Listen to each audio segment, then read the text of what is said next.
What's up with this internet shit? Scrapple TV. Good morning, shitties! Today on the Celebrity Shit Show, we learn that Ariel Castro spent 10 years with kidnapped ladies and still had to jerk off. Bruce Jenner's sperm produces boys thousands of times hotter than he ever was. Craig Robinson needs to hang with us and bring us drugs. And Lamar Odom is still a huge jitbag. All this and more on today's Celebrity Shit!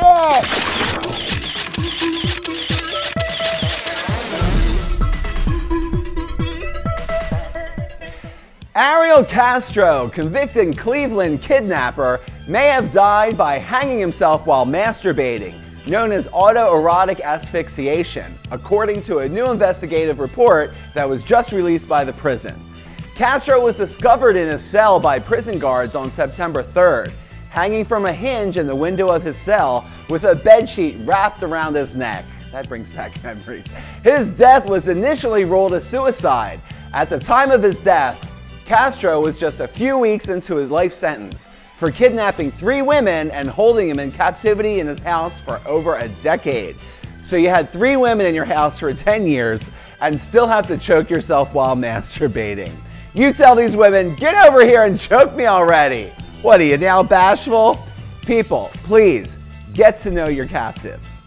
The report reveals Castro died with his pants and underwear pulled down around his ankles, which raised the possibility of autoerotic asphyxiation.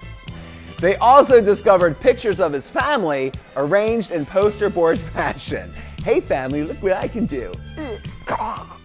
Celebrity Shit Show. Bruce Jenner's 2 boys blame Kris Jenner for robbing them of their father, and they are more than happy over their recent split.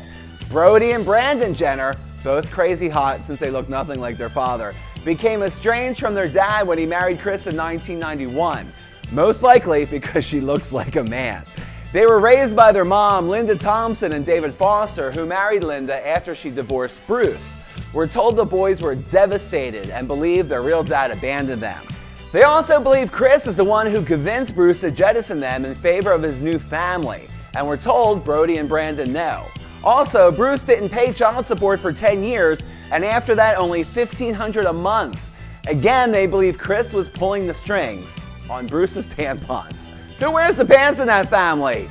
That handsome woman, Kris. She needed the money for her testosterone shots before her vagina grows back. Celebrity Shit Show. Office star Craig Robinson was arrested for drug possession in the Bahamas after trying to board a plane with half a gram of marijuana and 18 ecstasy pills, because 19 is too many. Robinson, who was in the Bahamas for a comedy show at the Atlantis Hotel, appeared before a magistrate wearing a t-shirt and shorts and pled guilty to 2 counts of drug possession. Robinson was facing up to 4 years in prison but got a simple $1,000 fine. He was ordered to leave the country ASAP. During the hearing, Robinson told the court he brought the drugs from the U.S. and simply didn't know they were outlawed in the Bahamas. Psst, they're outlawed here in the U.S. too. Allegedly, the drugs went missing right before the sentence was delivered, and the judge played loud house music the entire time while sucking on a pacifier and rubbing Robinson's back. Robinson did get off easy. Wasn't it just a little while ago that being a black celebrity meant you automatically went to jail? Celebrity Shit Show. Lamar Odom has flown to New York to meet with honchos from several basketball teams, and he's carrying what he claims is proof that he's clean and sober. Just ask his drug dealer. Our sources say on Tuesday, Lamar underwent blood and urine tests for drugs, and he tested negative, said the scared doctor with the black eye and wad of money in his hand. This is consistent with what other sources have told us about the time with the Kardashians on Tuesday. We're told he was lucid and showed no signs of being under the influence of drugs. Then again, the Kardashian family never noticed anything wrong with Bruce and Kris Jenner's face either. On that horrible, horrifying note, this is Brittany Lynn, and tune in next week for another pink shit-filled episode of Celebrity Pepto-Bismol. Shit!